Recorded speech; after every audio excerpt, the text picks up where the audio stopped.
All day in Ravens land. Rookie Minicamp is well underway, and we might already have a breakout star, as crazy as that sounds.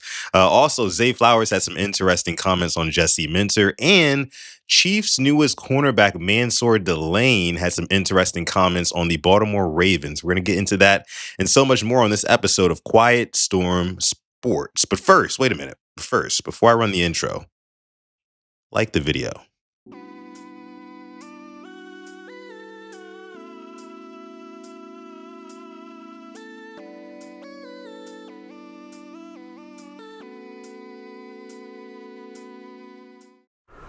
What is poppin', fam? Happy Friday. We made it to another weekend, flock. We did. We made it to another weekend. I am your host, Sutton Def. You're listening to Quiet Storm Sports on the Purple Rain Podcast YouTube channel, a Baltimore Ravens podcast where we cover the Ravens and more, as well. It's not just Ravens over here at PRP. You get other sports that we cover as well. A little bit of basketball, picking up on that since the playoffs are heating up, right? I cover a lot of MMA content as well, posted multiple UFC videos today. By the way, UFC Perth this weekend, gonna be a banger, especially that main event. If you're not planning on checking it out, maybe change your plans. Because that main event, honestly, UFC Perth is taking place in Perth, obviously, and the main card starts at 6 a.m. 6 a.m. That is Central Time, so that'll be 7 a.m. Eastern Time for my East Coast folks. If you want to watch a fight when you wake up, a really good fight, it'll probably come on around like 8 a.m., I would assume. Go ahead, throw that on. Just saying, throw it on. But oh yeah, by the way, guys, this is a member call-in show. You can call in if you are a member of the channel. Just go ahead and go to the post tab on our YouTube channel, and you will find the member call-in link for today's show, as usual. And let me see. Let's go ahead and get into. I think we got a caller backstage already. Yeah, we got a caller backstage already. Let me go ahead and pull him on up here. It's our guy McChickens. Let me see how McChickens is doing today. McChickens, you there, bro? Yeah, so son, this is Osmodeus. Oh wow, this is Osmodeus. Oh, what you change your name for? Because back in the old days when I was on the Graven's channel, I used to always do a $2 donation for McChickens. Oh, that's right. That's right. You definitely did do that. You definitely did used to do that. That's wow. You've been around for a minute. Man. Asmodeus, shout out to you. You know, it's good hearing from you again. How are you feeling about these Ravens? I mean, I haven't talked to you since, well, over the call since like draft and all that stuff, uniforms, all that stuff. So how are you feeling right now as a whole? Talk to me. Honestly, I'm really excited about the team. I mean, this entire draft, the strategy, you can tell there's a different heartbeat to this team. And I feel like Harbaugh had the pulse on the draft strategy a lot the past several years, and I think that resulted in a lot of the some of the rooms being incredibly crowded while other rooms were neglected. And the reason why I say that is because I look at the fifth pick back in New York. They decided to pick Arvo Reese. I understand the pick, but that is now a very crowded room when that team has other holes that they need to fill. Versus, I feel like us.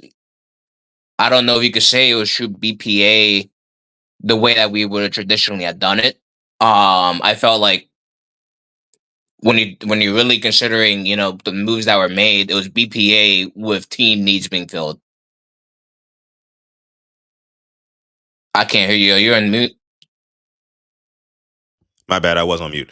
But listen, it's like a mixture of both. I can totally understand that. And I want to ask you this. I mean, so you say it's like a kind of like a mixture of BPA and then also team needs as well. Like I said, I get that, but like, what do you think about back-to-back wide receiver picks? Did that not throw you off at all? I mean, because that kind of flies in the face of what you're saying, BPA and position of need. Because I personally went into the draft thinking that, okay, receiver is an important position of need, but are we really going to double up in back-to-back rounds on the position? What did you think about going back-to-back with Jacoby Lane and Surratt? I've actually done that in a couple of my mocks, to be honest with you. So I played around with it, and I mean the rationale behind that is, I mean, when you're looking at the way that the Ravens have historically drafted tight end, it's always been, you draft one, you get the other one. One's gonna pop out more than the other one, And so if you do the same thing with the wide receiver, both of them being big body wide receiver, then you're increasing your odds of at least one of them being the big body wide receiver that the team has been missing for years.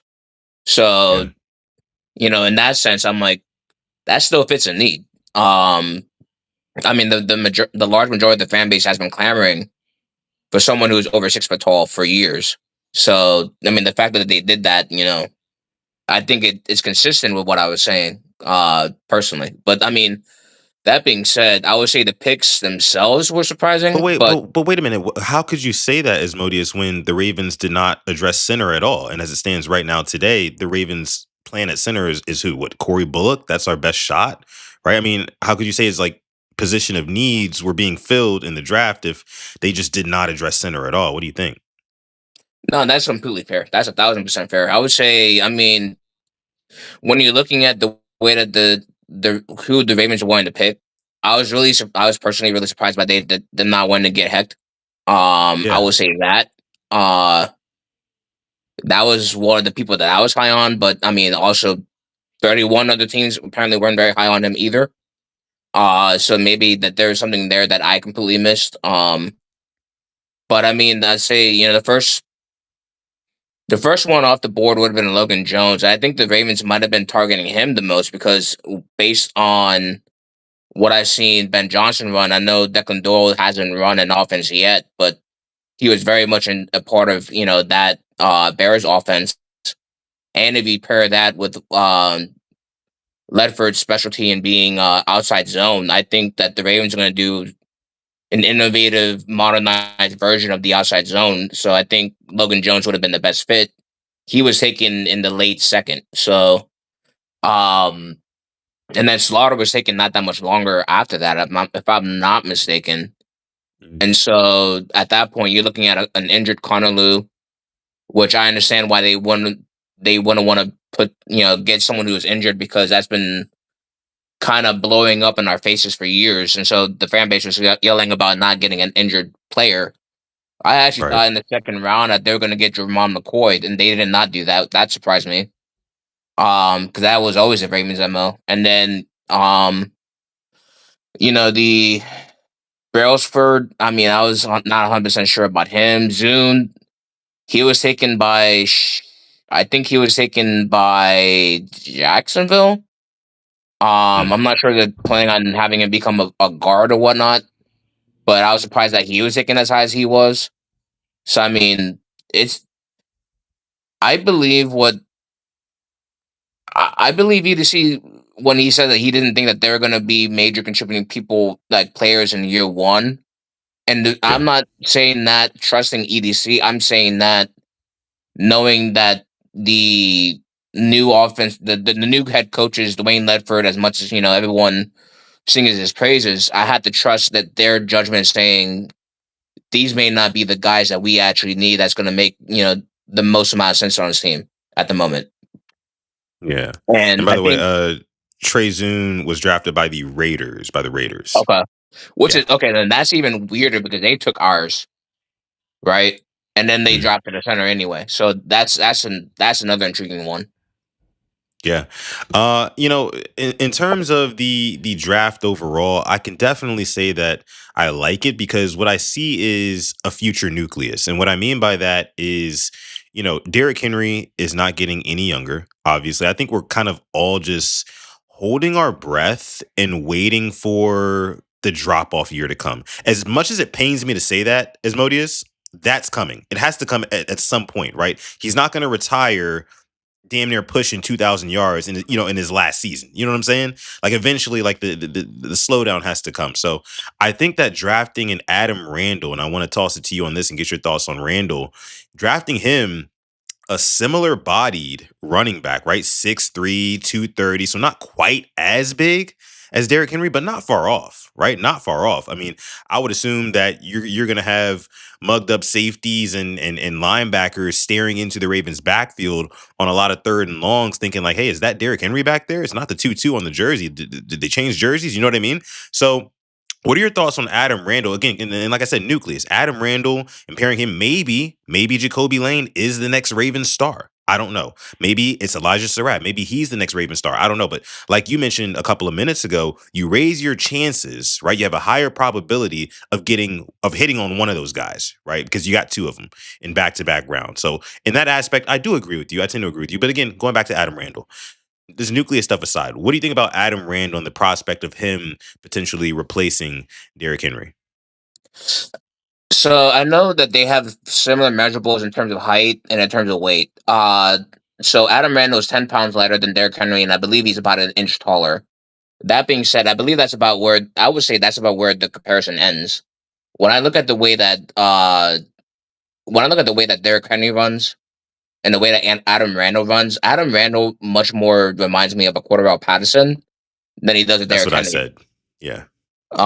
And so I mean, Derrick Henry is gonna stiff arm people off of the screen. Adam Randall doesn't do that.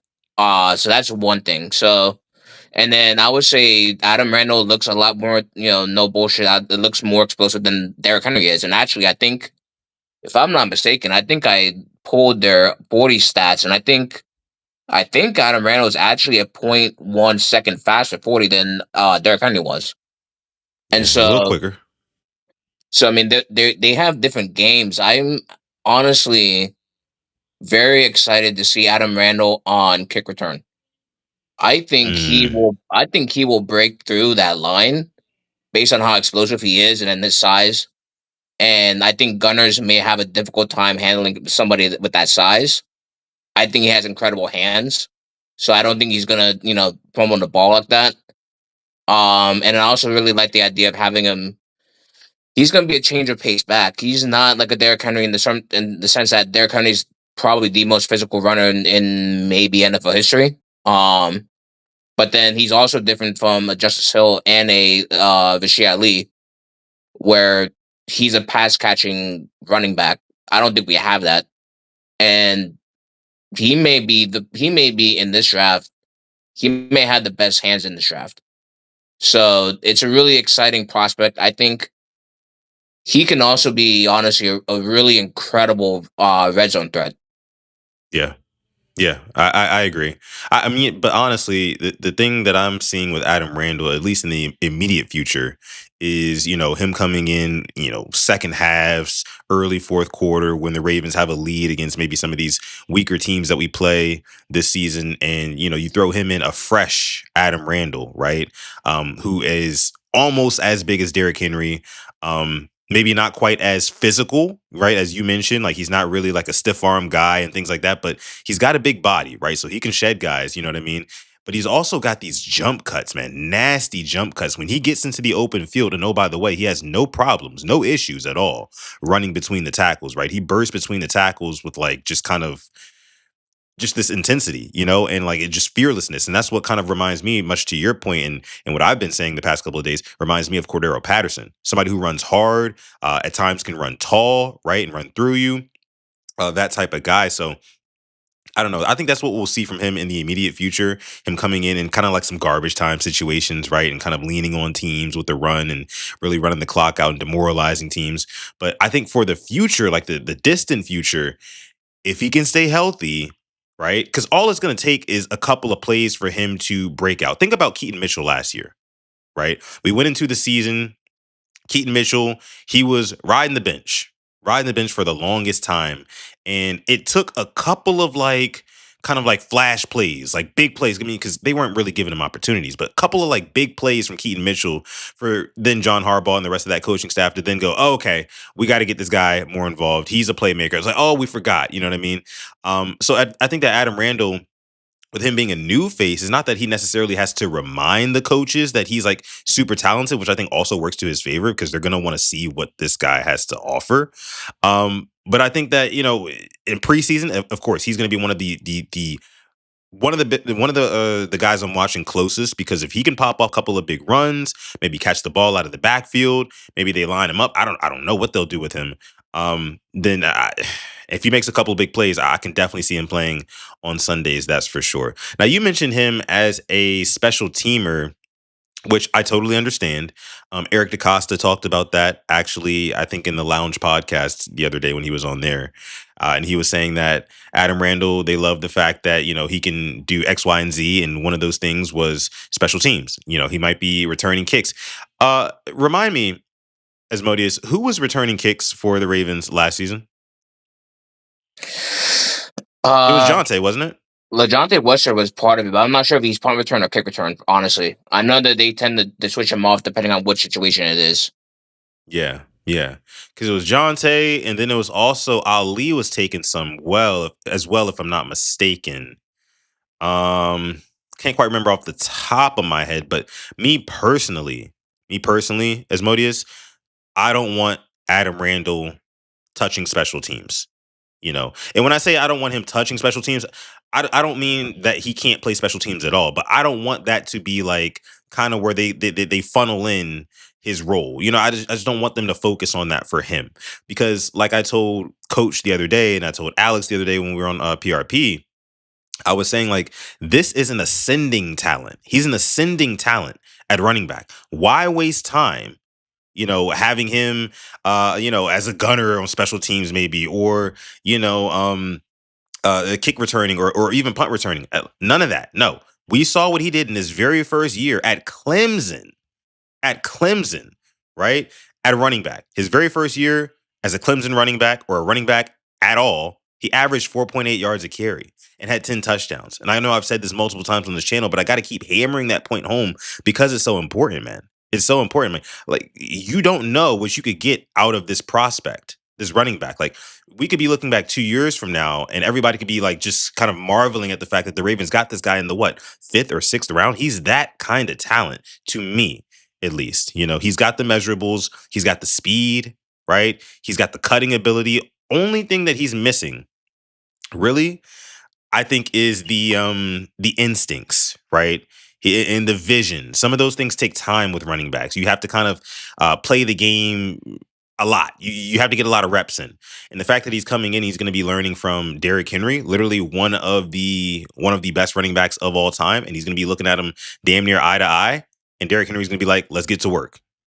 And from everything that we know about Adam Randall, he's a stand-up kid too. Stand-up kid, right? We can't hear enough about how Dabo Swinney raves about him, how he works super hard. He's a first one in, last one out kind of guy. And he's just super respectful. He's just a guy's guy, whatever. I think that he's going to be a smash home run hit and home run pick for Steve Bisciotti, man. But Asmodeus, anything else that you want to get off your chest about these Ravens here? So I would say one more thing. This as a pushback to what you're saying. I'm not necessarily Mhm. disagreeing with you, Mhm. but one thing I would say is that we both comp Adam Randall as a Cordell Patterson. So Cordell Patterson's number one stat, and he has it in all of NFL history, is kick returns for touchdowns. So with that in mind, I mean, I understand that I 100% agree. I think Adam Randall can very well be a game breaker, and I think he can be a game breaker on special teams where we have not had that in a very long time, where someone's able to go stretch 90 plus yards from one side of the field to the other. He's not going to have to pass block. I know someone else was talking about that, and he doesn't do that very well. Um, I think that he can break games in that position personally. Yeah, and I understand that too. But I think that if you want a player who has potential at kick returner and running back at the same time, I think it's smarter to try his hand at running back because it's a much higher impact position. I get it. Patterson had, well, I think you were mentioning, like, he broke records for most amount of kick return touchdowns or something like that. He had a boatload of them. But it's such a low percentage play. You know what I'm saying? Like, it's just not something that you're going to get from him, realistically speaking, multiple times a season. Whereas I would rather have him in, controlling games, were really dominating the clock and leaning on teams. And he picked up 7 yards here, and that was a first down that really broke the back of the defense. Or he popped off a big run there that really kind of broke the game open, or really brought us back into it. Something like that. A much higher impact position is all I'm saying when it comes to Adam Randall. And I think, again, it would be doing him a disservice if you take him out of a position where he's currently ascending in. He's only played running back for 1 year, and at Clemson, I could see if it was like, some UTEP or I don't know, wherever else, right? A lower quality college, but this is Clemson we're talking about. I mean, he ran the ball against some pretty good schools, and he did pretty damn well. So I'm excited for Adam Randall. Again, he's probably the my biggest watch for the preseason, and I know it's like 90 days away or something like that, but I'll definitely be watching out for Adam Randall. But Asmodeus, listen, man, I appreciate you for coming on as always. We got to do this again. We got to do this again real soon. I'm sure there's going to be other news, schedule release, and stuff like that happening in a couple of weeks. Can you join me again soon? Yeah, definitely. I'm gonna have one hot take, and I'm gonna be out. Oh yeah, sure. Go So ahead. I know a lot of people are not as high on this tight end class. Mhm. I'm actually am. I've looked at the tape, and I personally, I know the. I know a lot of people would prefer other people besides Hibner. I've had Hibner actually mocked a couple times in my drafts. The way that I think he plays his game reminds me of a Charlie Kolar with breakaway speed. And when I look at a Jose Cuervo, I think he looks like Kyle Juszczyk personally. Yeah. Appreciate the I'll sub, leave it at that. Marcus. I'll just leave it at that. Wait, what was the last thing you said? My bad. The last thing. What was the last thing? I think Jose Cuervo looks like Kyle Juszczyk to me. Oh, looks like Kyle Juszczyk. I think he plays like that. Like plays like that. Yeah. A little bit. I would personally, man, I would love to have Josh Cuevas on the podcast and ask him, like, I was thinking about this earlier today, and ask him, hey, like, which would you rather do? Would you rather, like, catch a big pass from Lamar Jackson on third down and pick up a first and move the chains, or would you rather get out in space on like an outside run and have the opportunity to pancake somebody for Derrick Henry or whoever's running behind you? I would just love that, because I mean, like you mentioned, Kyle Juszczyk, kind of like the fullback type, and is just blocking is what you think of. That's what you think of, right? And both Hibner and Cuevas, they're both inline tight ends. They play very well inline. I think Hibner plays more out in space, right, when he's lined up outside. But I like the prospect of both of them. I told I think I told Coach, I was saying, like, it reminds me of like Dalton Kincaid and Dawson Knox with the Bills. So no, I'm really excited about the tight ends, man. I think that Matthew Hibner specifically can break out. I don't think that Matthew Hibner is like anything like Charlie Kohler, though. I don't know where people are getting that from. But I mean, I get it. He can block, but like in terms of athleticism, it's night and day for me. It's night No, and that's day. why I Like said Matt, he has breakaway speed. yeah. I mean, Imagine Charlie breakaway Cole with breakaway speed speed. and just like less awkwardness with the ball. Like, shout out to Charlie Kolar because he did a lot of cool things for the Ravens. But like, whenever he had the ball in hand, like it just looked awkward, right? He just didn't. I'm sorry, but he just didn't look much like a talented pass catcher or ball carrier. You know what I mean? Like, it's just, I don't know. But he did some good things for the Ravens. I wouldn't compare Matthew Hibner to him, though. I wouldn't personally. But I am excited about the tight end room. All right, man. But thanks for having me on. I hope you have a good Of weekend. course. Of course, man. You too.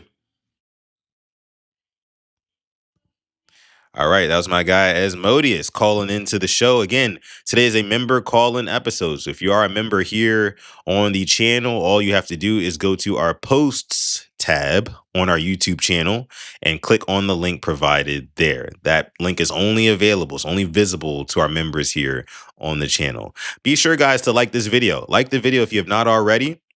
Subscribe to the channel as well. I want to give a shout out to Marcus Payne, our most recent subscriber, as you guys can see in the top left over there. No, I mean, I feel like my guy Asmodeus made a lot of really good points. He made a lot of really, really solid points. I think that, again, the whole Adam Randall thing, I think he's going to be, if given the proper opportunities, the next big thing when it comes to this Ravens offense. I do. More so than Jacoby Lane, more so than Elijah Surratt. I think that Adam Randall will be the next breakout star, the next big star for this Ravens team. All it's gonna take is a little bit of coaching up from Jesse Minter. All it's gonna take is a little bit of mentorship from one of the best running backs of all time, Derrick Henry. All it's gonna take is putting on a few more pounds, getting in that NFL ready body. Then we're cooking. We're cooking. All it's going to take is a couple of garbage time fourth quarters where he pops off a crazy run. Because you got to think, that's how Keaton Mitchell did it. Well, Keaton Mitchell, some of his runs came in like some pretty important moments too. I can say that. But some of those runs came in garbage time. And we were kind of relishing over Keaton Mitchell ever since. So the the gateway, the threshold to being beloved by not only Ravens fans, but by the coaching staff to where you're going to get more opportunities, real small. Real small. It's not going to take a lot. It's not going to take a lot. And that's what I mean about Adam Randall. Now, guys, I want to get to this article here. This was posted by Ryan Mink from the Ravens, and he says, takeaways from Ravens rookie minicamp. And we're going to go through this here. It says it was a perfect sunny day in Baltimore as they took the field. The Ravens rookie class took the field for the first time Friday afternoon. So we're going to get our first look here at the Ravens' newest rookies. Let me see here. So, biggest takeaways from the first practice. The Ravens wanted to get bigger and more physical in the trenches. First round guard Vega Ioane and second round outside linebacker Zion Young certainly look up to the task. They passed the eye test with flying colors. With tree trunks for arms and legs, Ioane looks like a guy that's ready to step into the starting lineup from day one. You can't tell much about a guy's physicality at this stage before the pads come on, but Ioane's scowl gives you a clue about the type of blocker he will be. In terms of movement, Ioane had no issue working to the second level several times during Friday's practice. Let me pause there. And this is our guy, Vega Ioane, who officially will be rocking the number 71. And the purple looks great on my boy. But yeah, one of the biggest, I guess you could say, detractors that was levied against Vega Ioane in his draft evaluations was the fact that, he's not good out in space. He won't fit well in a zone scheme. He can't move his feet that well, right? Run blocking, he's great. He gets his hands on somebody right in front of him. He can push him back. He can displace him. But they were saying he can't move his feet. So, I mean, again, it's early. There's no pads on, nothing like that. But I always thought that was a little bit of a myth because when I looked at Vega Ioane's film, I saw him moving just fine, side to side. And like my guy Asmodi has mentioned, Dwayne Ledford, outside zone heavy scheme. Yeah, you're going to have to be shuffling your feet a lot, left and right and left. He's going to be doing that a lot. And if he's already looking good now in Ravens rookie minicamp, I can only imagine what Dwayne Ledford and the rest of those coaches are going to have him looking like here in a couple of weeks. Now, but again, like my guy mentioned, Ryan Mink, the eye test passes it with flying colors. My guy Alex said this the other day. You need a Samoan. You need a Samoan on the line. We got ours. We have ours.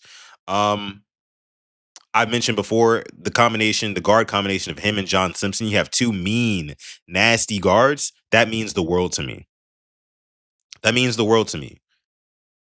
No more cupcake Voorhees and pound cake Falele. No more of that. Those guys, those were definitely nice guys. You know what they say about nice guys? Nice guys finish what? They finish last. Now, Vega Ioane and John Simpson, those are maulers, right? Those are some bad boys. I cannot wait to see what they offer in the trenches. But let's move along here. So talking about Zion Young here. Zion Young's frame reminds me of Jason Pierre-Paul, Ryan Mink says, who spent much of the 2022 season in Baltimore. That's true. They're the same height at 6'5", and Young is 262 pounds. He's about the same height or same weight as Jason Pierre-Paul was coming out of college. Young jumps out on the field. On one of the first 11-on-11 plays of practice, Young bursts upfield to push a run into the backfield, showing the kind of physical presence he'll be coming off of the edge. Okay.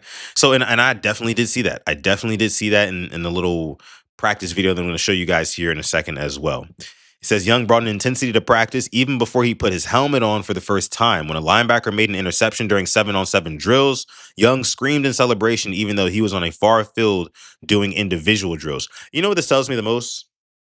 What I love the most about this? If there's anything, because I know I've been very critical about the Zion Young selection, mainly because we took him at 45. I felt like we could have went other positions at 45 before edge. Neither here nor there. It's in the past, in the rearview mirror. But the main thing that I love about this Zion Young pick is his energy. All of a sudden, that's obvious. I get that. Sure. But it's not just his energy. You can just tell the kid loves him some football. You can tell on top of him being just a naturally charismatic, energetic dude, you can tell he just loves him some football. You can tell he just loves putting paws on another grown man. Pause. But you know what I mean, right? He has no issues with it. I mean, it's his favorite thing to do. And I love that about Zion Young. Love it. And what I saw today in some of those Ravens rookie minicamp like trailers where they were working out and things like that, dude looks powerful. Dude looks powerful. We're going to get to that here in a second. But again, make sure you guys like the video. Please like the video, subscribe as well. Q the God says here, crash out gang. Exactly. Exactly.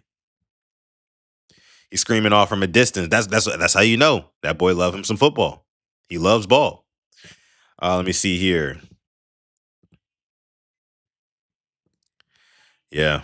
And that number 9, too. We got to talk about these numbers as well, chat. So Vega 71, love that for him.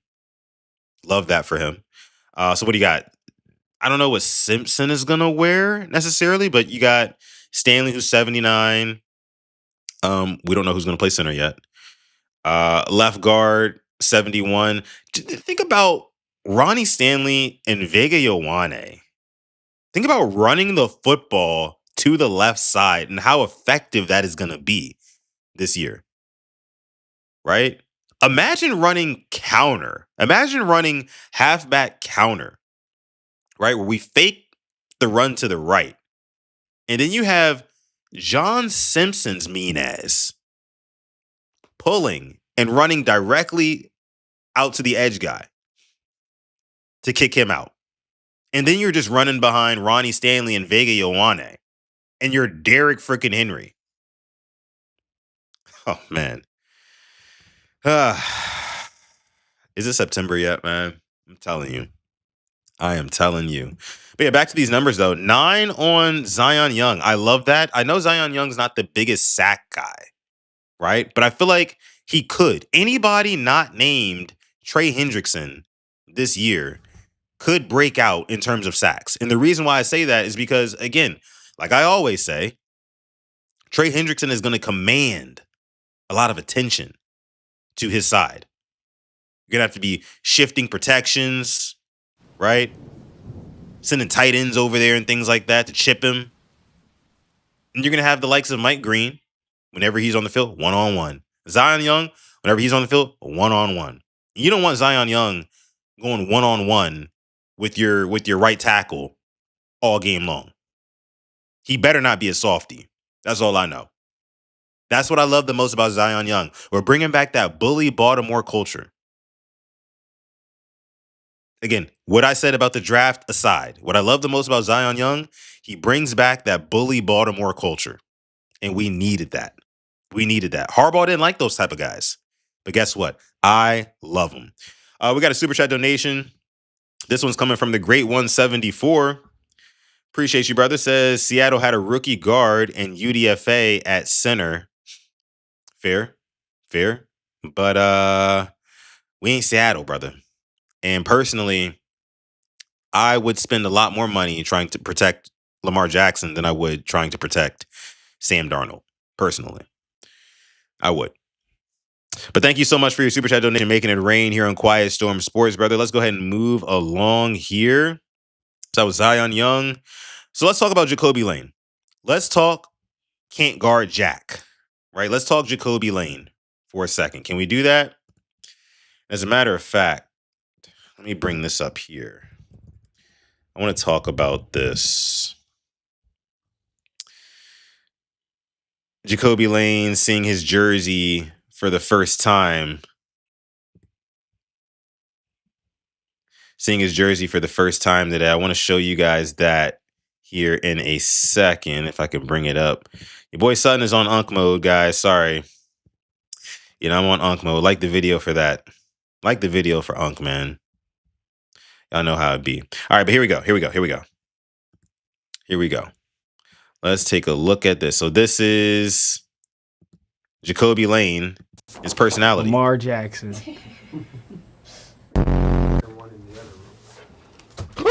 Oh my gosh! I'll even give the camera a hug. I'm so sorry. I didn't mean to scare you. Alright. I'm joking.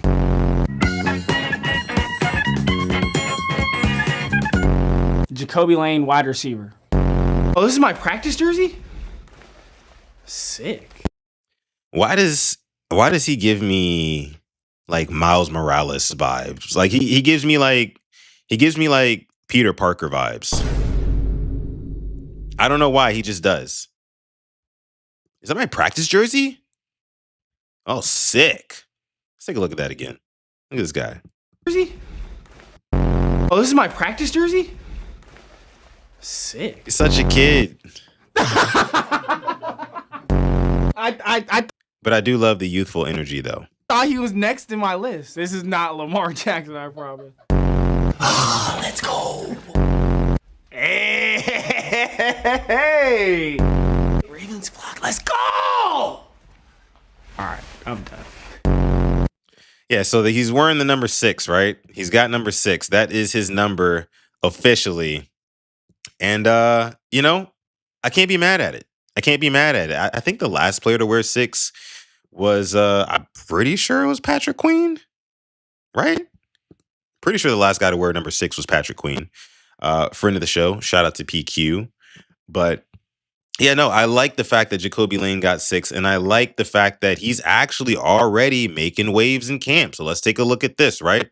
So Ryan Mink reports here, 3rd round wide receiver Jacoby Lane made the best catch of practice, which could become a theme.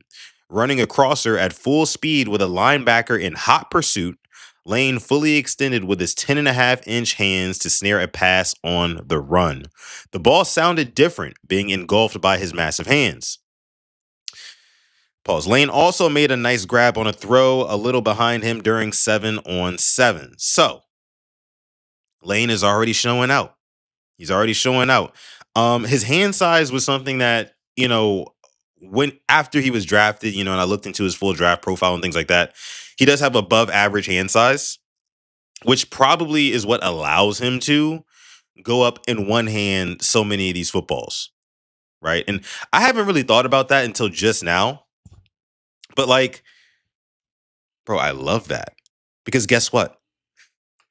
If Lamar Jackson catches wind that he can just kind of throw it up to this kid, if Lamar Jackson catches wind that he can just throw it up to this kid, and since he's 6'4" and has the biggest hands on the field, right?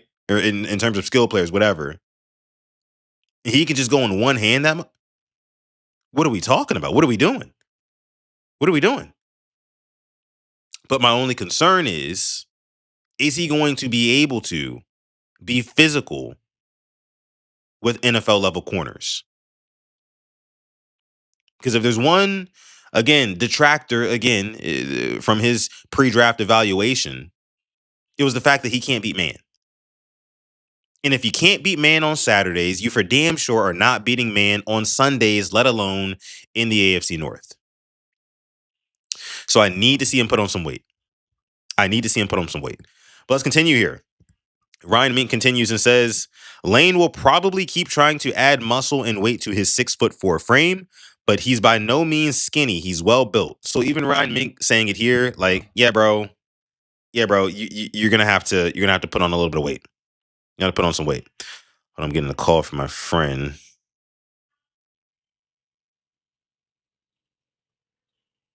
Yeah. You guys know it's Friday night. Everybody want to see what your boy is doing. Again, shout out to all of you guys for coming through. Please be sure, like the video, subscribe to the channel as well. If you're part of the replay gang, if you're listening right before bed, if you're listening in the morning, if you're listening on your way to work, if you're listening just relaxing, if you're listening doing whatever your favorite vice is, shout out to you. I appreciate you for coming through.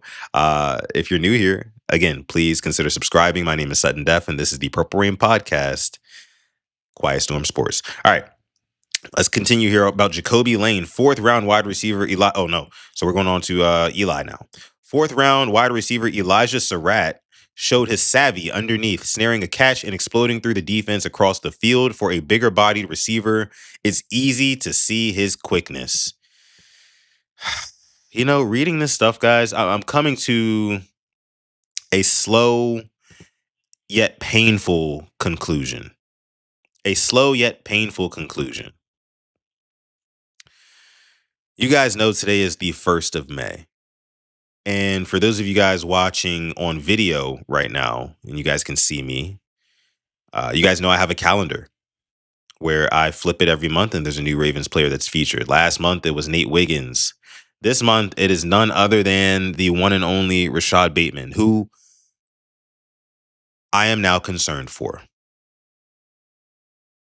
Okay? This is a public service announcement from your boy Sutton Def,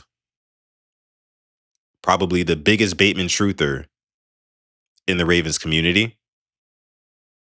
I'm concerned about Rashad Bateman. And not anything because of what he lacks, so to say, or what he's not doing or whatever. I just think that with everything that's being said, especially with Eric DeCosta, he said in an interview earlier this week, he took a look around the wide receiver room pre-draft and he said, we need some help here. And then doubling up wide receivers in back-to-back rounds in the draft. And then, oh yeah, by the way, Bateman's probably not going to get a whole lot of favoritism by these new coaches because these coaches, they don't have ties to anybody on the team right now. Everybody is on an even playing field. Fresh slate. I'm concerned about him. I'm concerned. I am. I can truthfully say that. We got options now. It's true. And don't be talking about Queendom come. Come on up here. No, we're not getting bait out of nowhere. Okay. All right. We ain't gonna start talking spicy about my boy Bait. Not today. Okay. Not on this platform. Not on this platform. We ain't doing that. Anyways. All right, let's go ahead. Let's get back to this article here. So Elijah Surratt, he's looking great. I think that he's actually going to end up being the better wide receiver than Jacoby Lane. Jacoby Lane could be the next star. And by what he looked like in practice today, he's already looking like he's got the intangible, like, again, 6'4", huge catch radius, huge hands to boot. What's not to like? Well, I mean, there's the physicality. Well, there's the route running that might be a little bit of an issue at the NFL level. But Elijah Surratt, he is the full package. He's a full package. Right? He's not the best separator. Not the quickest guy. He's no Zay Flowers, right? But he's physical, though. Like I told Alex yesterday, A.J. Brown's not the best separator. Hell, I don't even think guys like Puka Nacua are the best separators, but they know where to be at the right times. They know how to make a contested catch. And they have the body size to do so. And that's Elijah Surratt. That is Elijah Surratt. Let me see here. Talking about Chandler Rivers. 5th round cornerback Chandler Rivers stood in well against Lane despite giving away 6 inches, not allowing a completion when the ball came their way. So that's interesting. You had Chandler Rivers guarding Jacoby Lane, and Chandler Rivers is what? 5'9", and Jacoby Lane is 6'4". So yeah, that's a pretty stiff challenge there for Rivers. And the fact that he didn't allow any completions, I don't know how many reps they did, but that's pretty impressive. Pretty impressive. And again, guys, listen, they're not in pads. I know. Trust me, they're in shorts and in T-shirts and whatnot. I get it. Which, by the way, also one more thing. I love the fact that they put the The old jerseys, like for the practice jerseys. I love the fact that they didn't give them like the new jerseys for practice jerseys. I love that. Love that. Let's get into Adam Randall. What do they say about my boy? 5th round running back Adam Randall is also physically impressive with massive quads and height. I know what that means. This is why he burst through that line of scrimmage like no other. I mean, no quads. That's what matters. That's what matters. I want to compare Adam Randall to a certain running back, but I don't want to do it just yet because y'all going to get mad at me. Somebody's going to get mad at me if I name the running back that Adam Randall could potentially be. I'm not going to say reminds me of, but could potentially be. Y'all going to get mad at me, so I'm not going to say it yet. But it says he looks reminiscent of a young Gus Edwards. Ooh, that's a pretty good comparison too. Maybe just a little bit taller. A converted college wide receiver. Randall is also clearly smooth catching the ball. What does that mean? It means that he's not catching with his body. It means he's catching in rhythm, as if he is an actual pass catcher, an actual wide receiver. What does that mean? 3rd and longs? Give me Adam Randall. Give me Adam Randall. If you're telling me on 3rd and long, he can pass protect for a half a second and leak out into the flat and save Lamar and actually catch the ball, oh, yeah, sign me up. Sign me up. Give me some running back screens. Give me something. Give me something. Because this guy can catch. He was particularly impressive going through a drill in which receivers catch an out route to the sideline, take contact from a blocking pad, stiff arm a helmet on a stick, then hurdle over a pad thrown at their feet. Real little rascal stuff going on in May, huh? Randall's stiff arm had a distinct crunching sound, and the helmet needed to be fixed at the end of the drill. So dude plays hard. Plays disciplined, man. I don't know how this guy. I mean, I guess I can see, like, I would wonder if Adam Randall had a full 4 years at Clemson playing running back. Would he have gone in what, the 5th or 6th round, wherever we got him? I don't think so, personally. I do not think so. Balti Raven, appreciate you for joining the Rain Gang membership. I see you. I see you in the chat. Let me go ahead and bring him up here. Balti Raven 2223 just became a member. Thank you for joining the Rain Gang family. You will now qualify for our next giveaway, which is going to be on episode 410 of the Purple Rain podcast coming up here in a couple of weeks. So shout out to you, Balti Raven, and thank you for joining the Rain Gang family. Now, let's go ahead and move on here. Let's move on. So 7th round defensive lineman Rayshawn Benny looks every bit of 6'3", 305. Interesting. Let me see. It underscored how surprising it is that a guy that size who was productive in college at Michigan lasted until the 7th round. Yeah, where we got Rayshawn Benny, we got him like 60 spots from where he should have been taken, according to the consensus big boards, which Eric DaCosta kind of broke down on the lounge as well in a very roundabout way. He was basically saying, like, teams are starting to pick their guys instead of like going with the consensus big board. So basically what he said was he wants more picks. He wants more picks because guys that they thought were going to fall, that the Ravens thought were going to fall, they're not falling because other people are taking them and they didn't expect that. So they want more picks to ensure that they can get all the guys that they want. Basically, saved you a 5-minute podcast watch. Undrafted inside linebacker Reed Wilford from Charlotte notched an interception early during 7-on-7 drills with a nice read. Undrafted safety Silas Walters had a pair of interceptions, including a second one that sent the defense into a frenzy.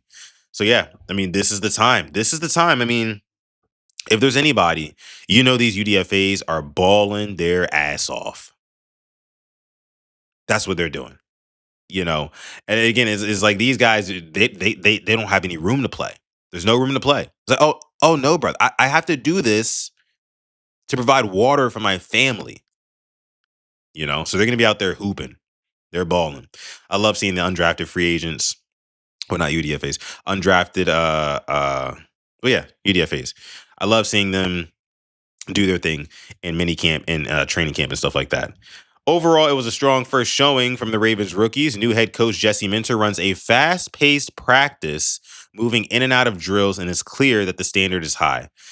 So yeah, I mean, I think that's more so just kind of kind of shocking the young guys, getting them used to, hey, this is how we're going to be moving. It's kind of reminiscent of what game speed will be like in the NFL. So, of course, first day you want to bring them in. You want to kind of not scare them, but like shock their bodies a little bit. Conditioning, stuff like that. Just kind of let them know, hey, look, you're at this level now. You're at this level. Okay.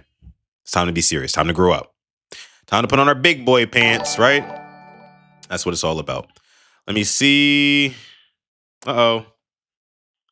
King Lee, appreciate the jewels. Appreciate the jewels, King Lee. Or the sparkles. Appreciate that, brother. 136 people watching live right now. Shout out to you guys. Again, please be sure to like the video, leave a thumbs up on the channel, and subscribe to the channel as well if you are enjoying the content. Again, my name is Sutton Def. You are watching the Purple Rain Podcast YouTube channel, and this is Quiet Storm Sports. All right. So let's go ahead and just kind of bring this up on screen here really quick. Let's talk about this. Shall we? Rookie Camp Day 1. It's a full compilation of everybody, all the guys. Zion Young walking out. Man. Who was 2-3 again? Who was that again? I gotta go back and look. Let me see, because I have it pulled up here. All of our numbers. Oh, that's Randall. So Randall has 2-3. Interesting. Randall has 2-3. I like that. For him. I mean, it's perfect though. Is it not? I mean, Derrick Henry, 2-2. And listen, man, his successor, 2-3. Listen, man. Only thing better than 22? 23. Shout out to all of my SpongeBob watchers out there. But no, man, you can just see the guys putting in work here. I love seeing this type of stuff, man. Vega Ioane, like they said, getting out to that second level. He looks absolutely massive. Look at his arms, bro. He's going to be a mauler in the run game and a bodyguard in the pass game, man. It's going to be crazy. I cannot wait. All the guys showing up here. Shout out to everybody watching on video right now. If you're part of the audio listeners, we're just taking a look here at the Ravens' first day, the Ravens rookies' first day at the Castle. First day of Rookie Minicamp, man. You love to see it, man. Vang is going to be a great player for this team for a very long time. Forget all that fifth-year option crap. They need to sign him. I mean, Eric DeCosta said it himself. Like, he understands now just how important interior O-line is. And I don't know how that just became a realization when I've been saying this for years here on this very channel. But nonetheless, it is, apparently. And it's time to start paying these guys. It's time to start paying these guys. Right? Maybe we can cut costs somewhere else. Maybe at inside linebacker. I don't know. But yeah. So what I also wanted to show you guys is something that Zay Flowers had said earlier today on SportsCenter. He was on SportsCenter. So Zay Flowers is currently in Louisville, Kentucky right now. Zay Flowers is currently in Louisville, Kentucky right now, getting ready for the 152nd Kentucky Derby that starts tomorrow. And I would assume that Lamar Jackson and company are probably also there. They normally all go together. They all dress up. They do the braids and things like that. So expect Lamar Jackson to come in his finest horse racing outfit tomorrow. They just love going out there. You're going to see a lot of pictures over the weekend, I'm sure. But Zay Flowers said something interesting about Jesse Minter. Something very interesting about Jesse Minter here in this clip. And I want to go ahead and spin this for you guys. Let's take a listen. Brand new head coach in Baltimore, and Jesse Minter, somebody that I covered extensively when he was at the University of Michigan. What's it been like having him in the building, leading you guys? We love him. Everybody, Lamar, me, Derek, the whole defense love him. It's just like a different energy. It's like he's confident, but it's calm. So it gives like he about business. Like he ready to get it started. We ready to get it started, and it gives everybody a new opportunity. Confident but calm. I know that John Harbaugh was there for 18 years. And it was interesting reading recently about your perspective on practices when he was the head coach. So walk me through that. What were those practices like, and how did it impact the team? I mean, you just run. You was running a lot. You know, it's practice. Like I've been practicing since I started playing football when I was 4. So I've been practicing for a long time. It just depends on how much you run. You run a lot. The more you run, the more your body break down, I feel like. So it was really not a shot at him because we was always prepared to go play. We was always prepared to win games, and that's what we did in my 3 years there. So you heard that there from Zay Flowers. Said a couple of things about new Ravens head coach Jesse Minter, right? And kind of interesting. That, number one, he mentioned that it just feels like a different energy, right? It just feels like a different energy in the building right now with Jesse Minter as opposed to how it was with Harbaugh. And this is much that, like, what I've been talking about, guys. Like, the entire building is refreshed. The entire building has turned the page on what was the last, 8 years. Turn the page on the last 8 years. That's huge. That is huge. I've been talking a lot about psychology lately here on this channel. And I know some of you guys might roll your eyes when I start talking about this stuff, but I think it matters. I do. I think the psyche of this team is totally replenished and rejuvenated. Adam Falter with the Super Chat donation. Appreciate you, Adam. Says drafting Dynasty for fantasy at the moment. Take Surratt mid-second round. That's interesting, but I feel like there will be better options. That's tough, man. That's tough. I would probably go. That's a good question. It's basically asking, like, who do we think is going to be? Do we think Elijah Surratt in 2 or 3 years is going to be wide receiver 1 or at least high-end wide receiver 2? Personally, I think so. I think he's got all the traits to be a little bit more consistent than a guy like Jacoby Lane. You know, consistently targeted, consistently, schemed for, right? So I like that. Adam. I do. The only thing that could really throw a wrench in that is if Jacoby Lane completely explodes, right? And he just becomes this beast of a pass catcher, to where, Elijah Surratt just kind of takes a back seat and he's the Robin Tulane's Batman. And it also depends on what Zay Flowers does. Again, I'm concerned for my boy Bateman at this point. I'm very concerned. Because if those young guys are looking good in minicamp so far, and everybody's on an even playing field, again, like Zay Flowers just mentioned, everybody's on the same playing field. It's a different energy. It's a different energy now. Nobody's playing favorites towards anybody. Nothing like that. Nuh-uh. So no, but I like Surratt mid-second round for your dynasty league for sure. Thank you so much, Adam. Appreciate that. But yeah. Also, Zay Flowers also mentioned in that clip there, as you guys heard, he addressed the John Harbaugh practice thing again, because you guys remember Zay Flowers was on Leonard Fournette and Jarvis Landry's podcast, which is, again, a very random combination of dudes for a podcast, but neither here nor there, where he talked about Zay Flowers talked about how the practices under John Harbaugh were grueling, right? And basically that was what led to a lot of injuries on the team, and they never went into games fresh, right? He was in ice baths 3-4 hours before the game, so he readdressed that today in his SportsCenter interview, and he basically said, he kind of cleaned it up, right? He kind of cleaned it up, kind of walked it back a bit. Said, I've been practicing my whole life. It wasn't really a shot at Harbaugh, but when he was talking to his boys, and he was talking to Jarvis Landry and Leonard Fournette, I feel like I trust what Zay Flowers was saying with them as opposed to what Zay Flowers is saying with him, right? Zay Flowers seemed a lot more candid, kicked back, I'm gonna just say the real. You can kind of tell that from people, but here he tried to walk it back a little bit. I've been practicing all my life. It wasn't really a shot at Harbaugh. No, it wasn't a shot at Harbaugh. Kind of was, though. Kind of was. You said what you said. It's okay. It's okay.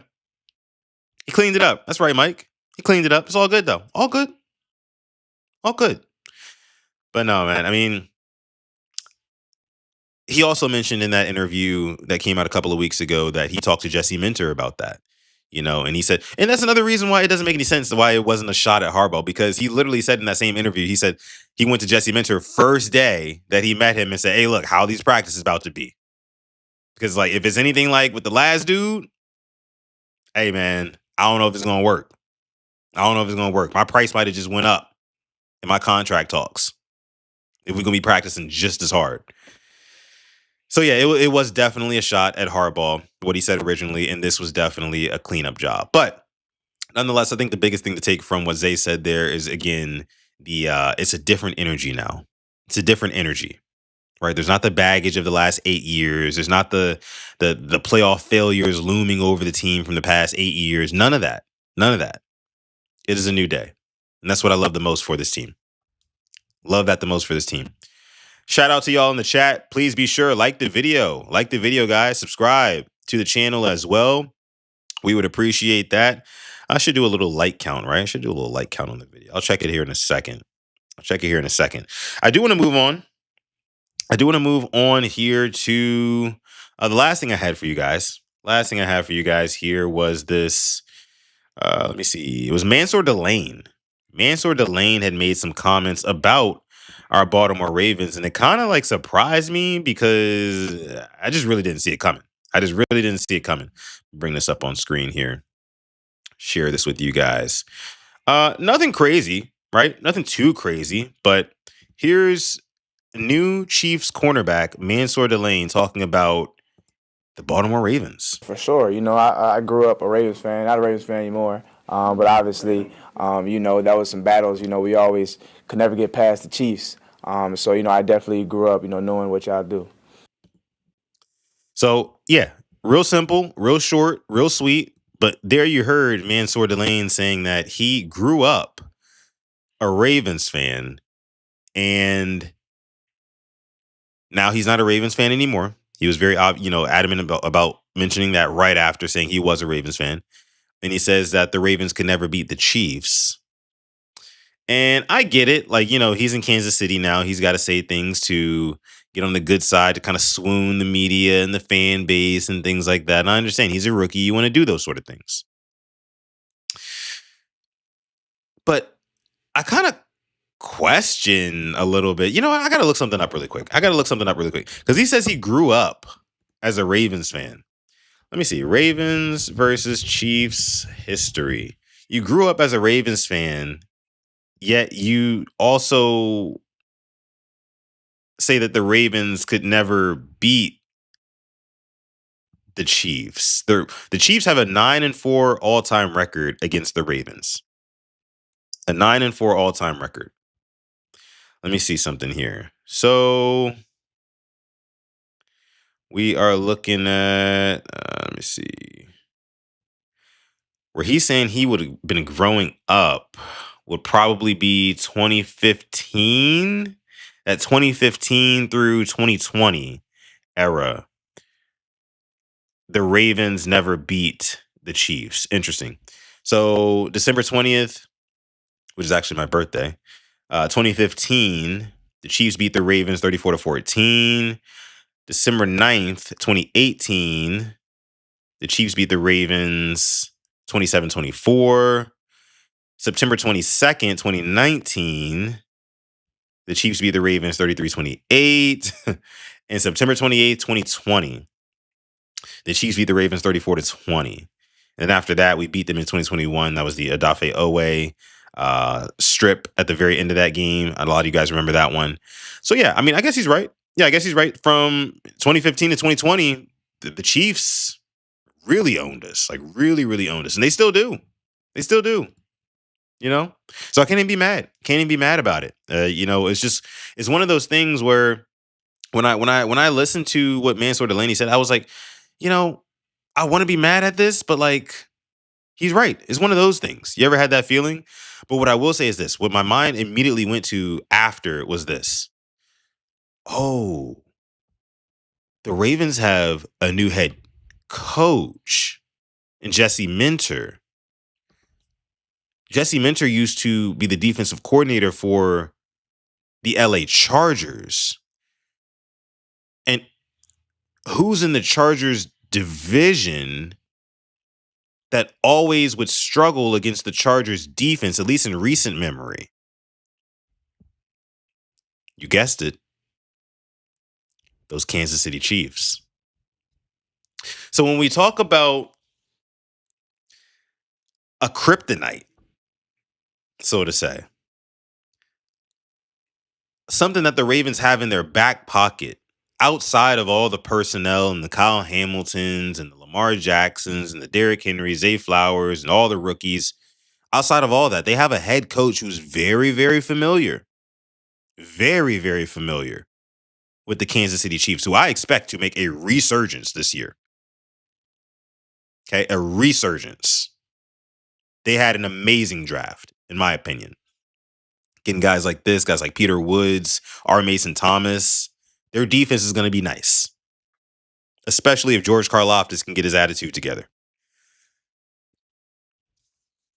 So, but I think that with Jesse Minter, and I actually want to look at the last couple of matchups. I want to look at the last matchups. Chargers versus Chiefs. Because I know the Chiefs have been struggling offensively. Yeah, the Chiefs have struggled offensively against the Chargers. Last year, the Chargers in week 1 of the season beat the Chiefs 27-21. And then mid-December, they beat the Chiefs as well 16-13. So Jesse Minter wasn't giving up a whole lot of points to that Chiefs defense. Chiefs offense. Just something to think about. If the Ravens do end up crossing paths with the Chiefs in the playoffs, because I don't think we play them in the regular season this year. Yeah, no, we don't, because we played them last year too. But if we cross paths with them in the playoffs, I have in just a one-on-one, but like single elimination, I love Jesse Minter game planning against the Chiefs offense, something he knows how to do, something that he stifled the Chiefs offense with multiple times with lesser talent than what he has now. Won't he do it? Won't he do it? Clap it up. Clap it up. Clap it up for Jesse Minter, man. I'm so excited, man. Is it September already? I need to know.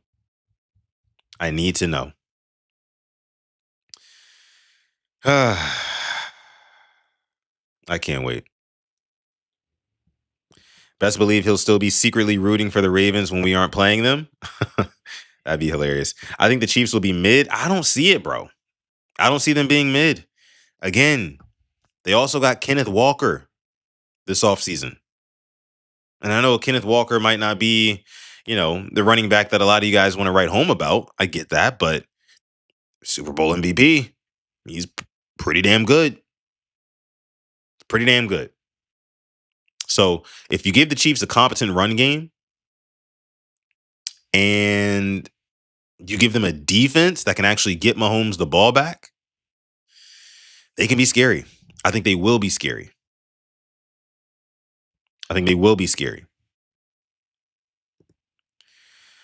Have Mansoor Delane one-on-one with Zay Flowers, no safety help. Welcome to the NFL. Thing is, Zay Flowers, he's not really going to go over the top like that. Maybe we see something different this year. I don't know.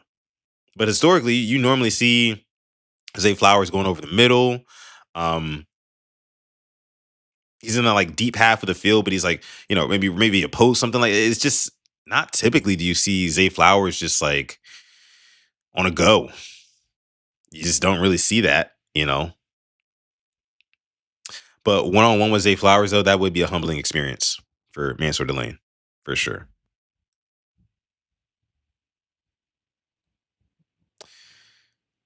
Minter knows how to beat the Chiefs. Exactly.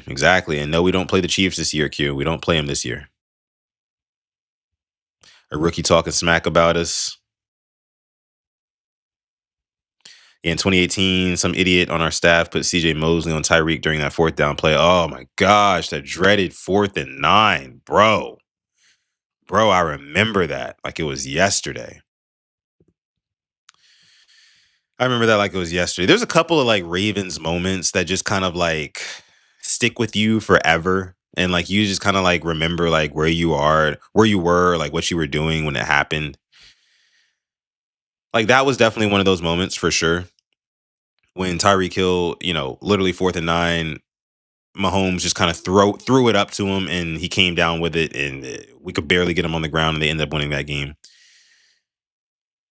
Also, the AFC Championship game against the Chiefs in 2023, when I just think, you ever just think like, what if? And I'm getting ready to wrap the show here, guys, but you ever think just like, what if?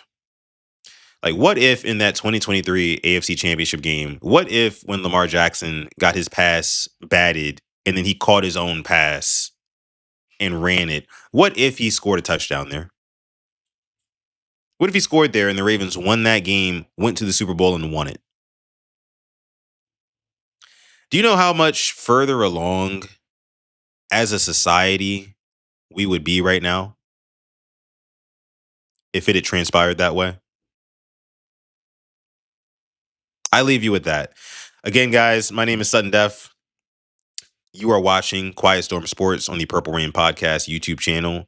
We will be back on Monday with our main pod, me and Alex, discussing all things Ravens. Be sure before you get out of here to like this video and subscribe if you are new and consider joining our channel membership. When you join our channel membership, you get special perks, like you get to call into the show, like my guy Asmodeus did earlier. You get giveaways. You get automatically entered in for chances to win prizes here from our channel. We just gave away a jersey a couple of weeks ago. We're getting ready to give away something else, maybe not a jersey, but something else here on episode 410 of the Purple Rain Podcast. Again, love you guys. Appreciate you guys. Never, ever, ever forget, stay positive, test negative, and always remember to call God. I'll catch you guys next week. Peace.